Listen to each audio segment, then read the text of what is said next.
जहाँ तक कि इस्लाम का सवाल है, एक मुसलमान बहुत अच्छा मुसलमान रह सकता है प्योर वेजिटेरियन बन के भी। इस्लाम में ज़रूरी नहीं है कि आपको नॉनवेज खाना चाहिए, फ़र्ज नहीं है, क्योंकि अल्लाह सुब्हाना व तआला ने हमें इजाज़त दी है।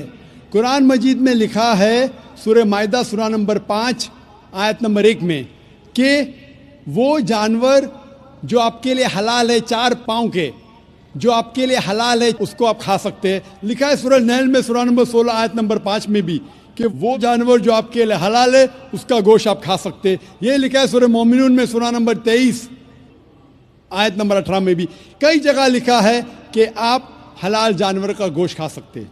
जब कुरान मजीद में हमारे खालिक, हमारा रब, हमारा अल्लाह सुब्हाना व तआला परमिशन देता है तो हम क्यों ना खाएं। कुछ गैर मुस्लिम कहते हैं ठीक है आप जानवर खाते हैं, कोई एतराज नहीं, आप जानवर खाते कोई एतराज नहीं, लेकिन आप जब ज़बा करते हैं तो इतने तकलीफ से जानवर को क्यों मारते हैं, तड़पा तड़पा के क्यों मारते हैं? एक झटका दो जानवर मर गया। कुरान इजाजत देता है कि आप जो जानवर के नाम दिए गए वो खा सकते। वकालत करते हैं मुसलमान धर्म के प्रवक्ता, मांस खाने की वकालत करते हैं, क्योंकि देखो अगर कुरान शरीफ में या किसी पुराण में, वेदों में और गीता में मांस खाने का कहीं प्रावधान नहीं है। यदि किसी पुराण में और यदि किसी कुरान में और यदि फिर बाइबल में, इससे आगे जहां परमात्मा ने, उस अल्लाहू अकबर ने, समर्थ भगवान ने 6 दिन में सृष्टि रची, 7वें दिन वो तो तख्त पर बैठ गया जाके विधान बता के कि किसी ने भी मांस नहीं खाना है, ये खाने की वस्तुएं तुम्हें हलाल हैं, बाकी सब हराम है।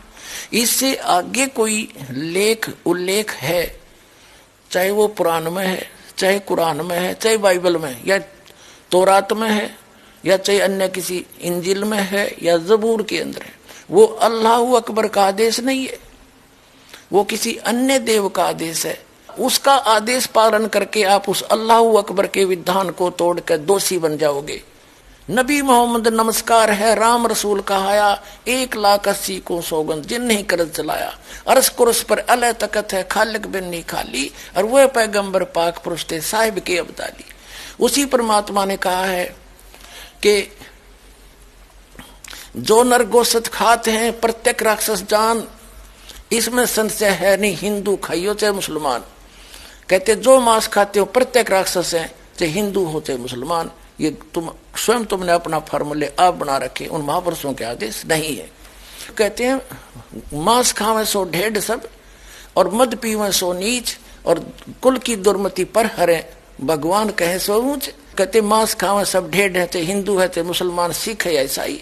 और कहते हैं मद पीवे सो नीच, शराब पीते वो महान नीच आदमी है, और अपने कुल का भी नाश करते हैं। केवल जो उस अल्लाह अकबर का सच्चा नाम जपते हैं वही ऊंचे हैं।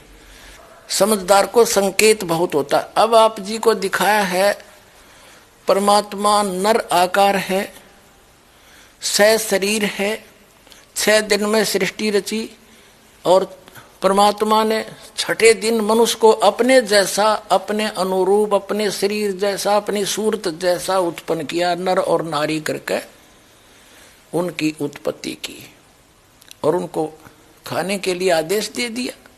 अभी आपने पढ़ा, आप फिर भी पढ़ सकते हैं। और आगे फिर वो क्या कहता है देखो, और परमेश्वर ने कहा, नर और नारी करके उनकी सृष्टि की, और परमेश्वर ने उनको आशीष दी, उनसे कहा फूलो फलो और पृथ्वी पर भर जाओ, और उसको अपने वश में कर लो, और समुद्र की मछलियों तथा आकाश के पक्षियों और पृथ्वी पर रेंगने वाले जंतुओं पर अधिकार रखो। यानी उनसे जैसे इंसान ने शेर तक को काबू कर लिया, हाथियों को भी बांध लिया, तो ऐसे कंट्रोल करने के लिए कहा उन्होंने। आगे देखो, फिर परमेश्वर ने उनसे कहा, यानी मनुष्यों को भी, फिर परमेश्वर ने उनसे कहा कि सुनो, जितने बीज वाले छोटे छोटे पेड़, ये मनुष्यों के लिए आदेश है, सारी पृथ्वी के ऊपर हैं, और जितने वृक्षों में बीज वाले फल हैं वे सब मैंने तुमको दिए तुम्हारे भोजन के लिए। मनुष्य के लिए उस अल्लाह ताला का आदेश, अल्लाहू अकबर जिसने 6 दिन में सृष्टि रची, 7वें दिन तख्त पर जा बैठा, वो है अल्लाह अकबर है, वो अल्लाह कबीर है, वो कंप्लीट गॉड है, वो सर्जनहार है, वो क्रिएटर है। उस क्रिएटर का आदेश नहीं है मांस खाने का मनुष्य को, ये पक्षी पशु पक्षियों को भी नहीं है। आगे देखो, तुम्हारे भोजन के लिए, ये तो मनुष्यों के लिए। आगे देखो, यहां आगे हम, और जितने पृथ्वी के पशु और आकाश के पक्षी और पृथ्वी पर रेंगने वाले जंतु हैं, जिनमें जीवन का प्राण है, उन सब के खाने के लिए मैंने सब हरे हरे छोटे पेड़ दिए, और वैसा ही हो गया, यानी घास फूस। और तब परमेश्वर ने जो कुछ बनाया था वो देखा, तो क्या देखा, वह बहुत अच्छा है। तथा सांझ हुई, फिर भोर हुआ, इस प्रकार ये 6वां दिन हो गया। अब 7वां दिन, यूं आकाश और पृथ्वी और उनकी सारी सेना का बनाना समाप्त हो गया, और परमेश्वर ने अपना काम जिसे वह करता था 7वें दिन समाप्त किया, और उसने अपने किए हुए सारे काम से 7वें दिन विश्राम किया। और परमेश्वर ने 7वें दिन को आशीष दी और पवित्र ठहराया, क्योंकि उसमें उसने सृष्टि की रचना के अपने सारे काम से विश्राम लिया। ठीक, अपने आत्माओं, जो क्रिएटर है, जो सबका रचनहार है, जो अल्लाहु अकबर है, जो सुप्रीम गॉड है, उसने 6 दिन में सृष्टि रची, 7वें दिन तख्त पर जा बैठे। उसी के विषय में कुरान शरीफ में स्पष्ट किया है कि ये वही है। कुरान शरीफ का ज्ञानदाता कह रहा है, ये वही अल्लाहु अकबर है जिसने 6 दिन में सृष्टि रची, 7वें दिन तख्त पर जा बैठा।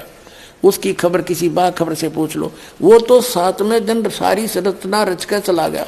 उसके बाद इस काल के अंतर्गत आ गया बागडोर, और इसने फिर अपने 3 पुत्रों को ड्यूटी दे रखी है। इस काल भगवान ने भी अपने 3 पुत्रों को, ब्रह्मा विष्णु महेश को ड्यूटी दे रखी आंखें संभालन की, तो वो आगे ही न बागडोर संभाल ली।